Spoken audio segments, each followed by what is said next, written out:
Okay పర్లేదు bro cinema కానీ ఒంటి చేతు ధీరుడు క్లైమాక్స్ ఒకటి కొంచెం బెటర్ అనిపించవచ్చు. విజయశాంతి గారి యాక్టింగ్ అయితే కేకా బ్రో.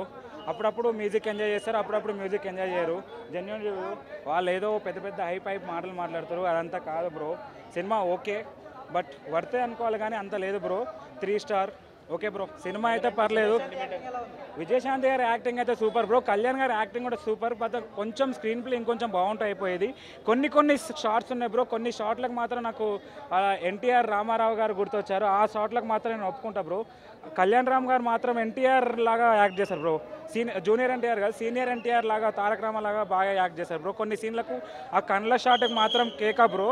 ఆ షాట్ల కోసం మాత్రం సినిమాకి వెళ్ళొచ్చు బ్రో. అంతకు మించి ఏం లేదు బ్రో సినిమాలో. సెంటిమెంట్ అంటూ అంత ఏం లేదు బ్రో. ఓకే పర్లేదు. అమ్మ కోసం అంతలా ఫైట్ చేసి ఒంటి చేతి కట్ చేసుకునే అంత మనుషులు ఇప్పట్లో ఎవరు లేరు బ్రో. ఆ సీను అంత స్టోరీ అంత ఏం లేదు బ్రో.